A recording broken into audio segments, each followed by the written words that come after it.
Hey you guys, happy Thursday. Oh my goodness, so excited to come to you live. I've got Instagram live going, I've got Facebook live going. I'm gonna talk to you guys about something that just really hit home for me the past couple weeks here. I'm gonna just jump on really quick. It's something that I've wanted to share with other people because I know if I'm struggling, other people are struggling as well. There's so many people out there looking for tools, looking for helpful hints and tips on how to be successful with their mindset, successful with their energy, and I feel like this one's kind of tough. We're gonna keep it to about 15 minutes here. I've taken my pre-workout, it's kicked in, I'm like, and it's called What Boundaries Feel Like. So where this came from was actually my best friend Courtney. She knew that I was having kind of a rough day. It was like 2 weeks ago, I want to say a week and a half ago, and I had talked to her. We use this app called Voxer, and it's like a radio almost. You hold the button down and you talk to each other, and that's how we keep in touch, so that, you know, even though we're so far apart, we're able to still communicate and talk to each other. And I was telling her about these things going on, and I'm like, I don't know what to do. Like, people are treating me poorly. It's getting me frustrated. It's getting me upset. My anxiety is through the roof. Like, I don't know what to do. And she sent me this wonderful, wonderful picture, and it said, what boundaries feel like. So this one, it was really tough for me at first. When I was raised up, I was really more taught ultimatums. Like, hey, you do what I tell you to do because it's what I want you to do. Hey, Lloyd. Hey, Lindsay. Hey, Amanda.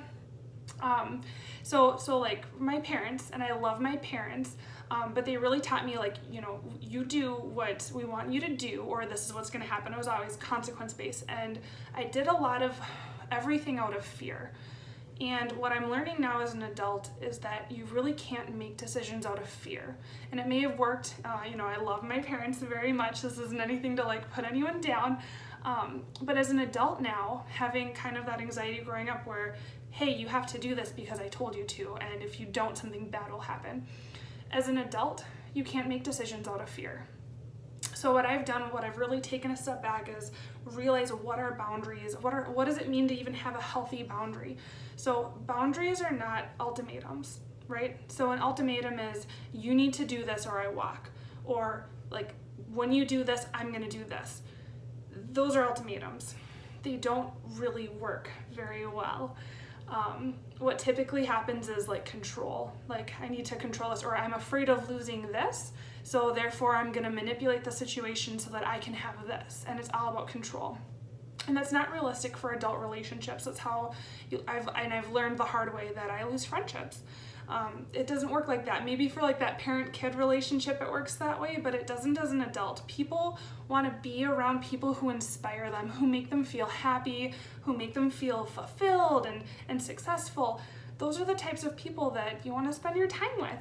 And not the people that are like, oh, well, if you do this, then this is what's going to happen, or you're a bad person. Nobody wants to hear that. That's not what inspires people. It's not what gets people to follow you and to want to spend time with you. So ultimatums don't work. Those are not boundaries. Boundaries are not meant to be drawn on top of people. It's not like telling someone else what to do. Boundaries are really for your own mental health, your own safety, not to manipulate or tell anyone else what to do or how to do anything. So there's 9 phrases that I'm just going to go through and talk a little bit about my experiences. And kind of the only other thing I want to add is, especially with respecting other people and honoring other people, I've been told by, and I feel like it's maybe kind of the older generation, if you will, that says like, well, you just gotta, you know, have thicker skin and just deal with it and just grow through it. And while of course you want to grow through every situation, like you always want to be growing, that's great. But it's not realistic for when you want to spend time with someone, or when that person wants to spend time with you and they're not treating you in a way that's healthy. So these 9 phrases have been really helpful for me over the past week to really just take a step back, realize, okay, what do I want out of this relationship? What are they doing that's making me so uncomfortable or so anxious? And then how do we move forward with that? So the first one is, it's not my job to fix others.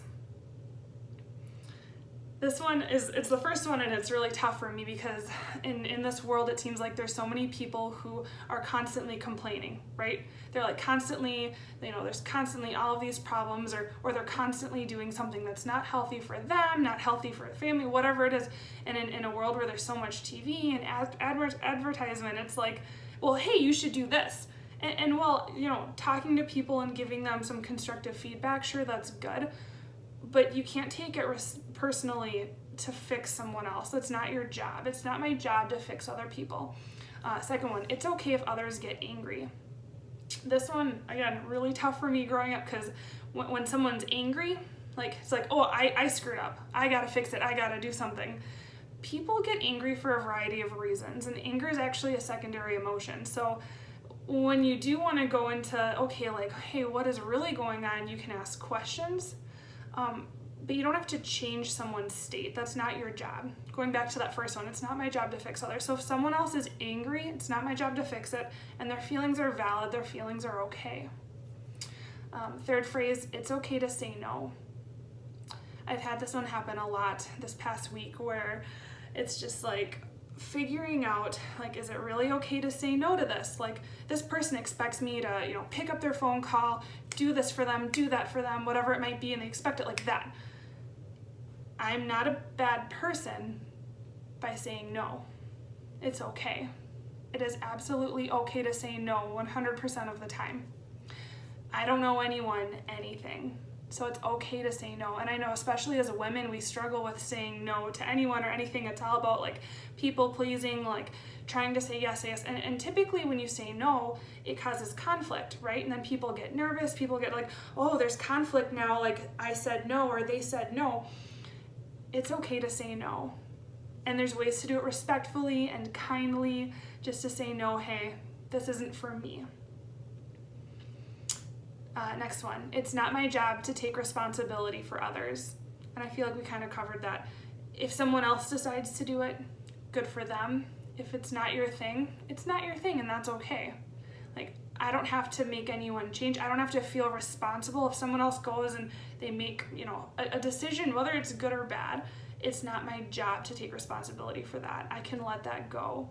Even if they come back and you want to be like, oh, it's not my job, right? Fifth one, it's my job to make me happy. I'm going to say that one again. It's my job to make me happy. It's not my husband's job. It's not my parents' job. It's not my dog's job, although my dogs make me really happy, right? It's not their job. It's my job to make me happy, and if I'm not happy, it's my job to fix it. I struggle this one a lot, and I know a lot of people, they scroll through Facebook looking for funny videos to make them happy, or constantly looking for something to entertain us. It's like, that can come from inside. And I heard Angelique Nori, if you guys want someone inspirational and amazing to follow, she's absolutely incredible. She talks about the 10 inches between your brain and your heart.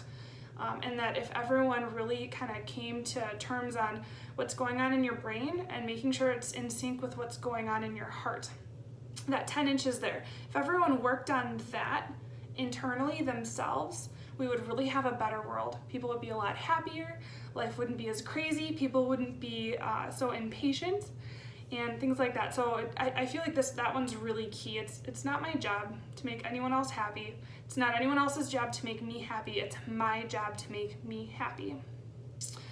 Next one, nobody has to agree with me. I'm constantly saying in our house that my feelings are valid, your feelings are valid. This one, my best friend, whenever I'll like vent to her name is Courtney Brown. If you guys are following her, she just started her dog training business. It's amazing, positive impact. Hey Randy, hello. Hey Bruce. Hey you guys. Hey Ariel. Hey Johnny. Nobody has to agree with me. So everyone has their own feelings, their own personal opinions. And scrolling through Facebook today, there's even stuff going on like within our county of people attacking each other on, like, they'll post something about their political beliefs or whatever it might be.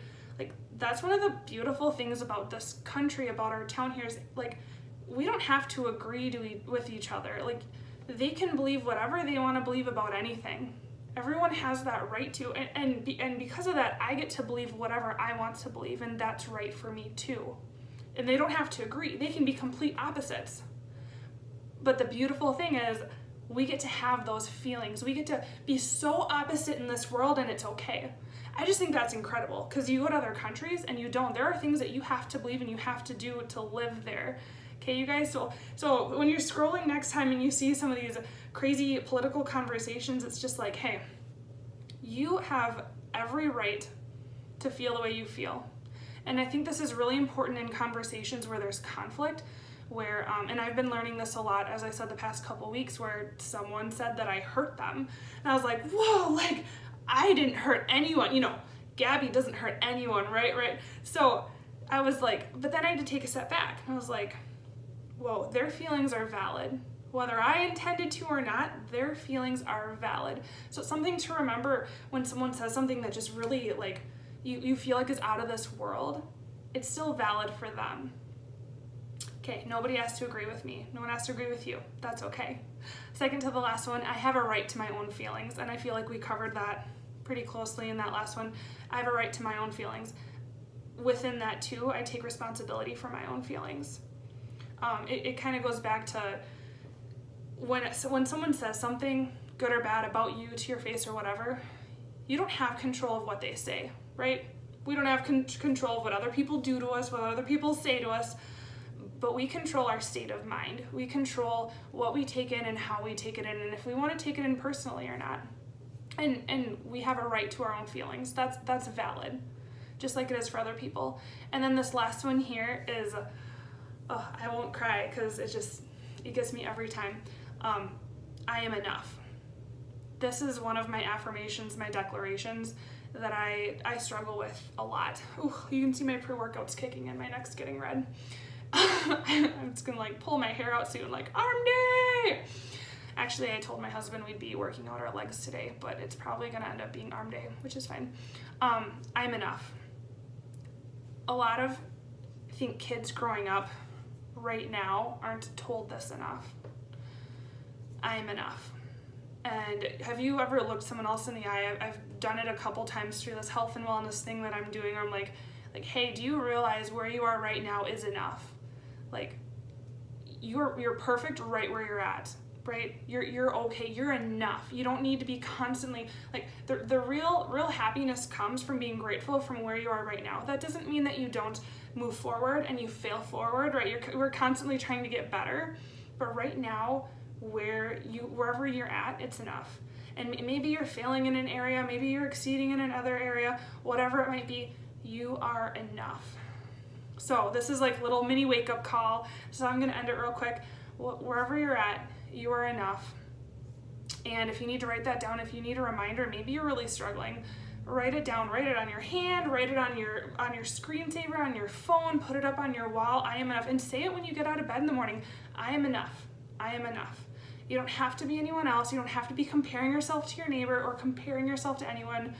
I am enough. You are enough right as you are today, right now. So, I love you guys. I gotta go work out now. Have a good rest of your day.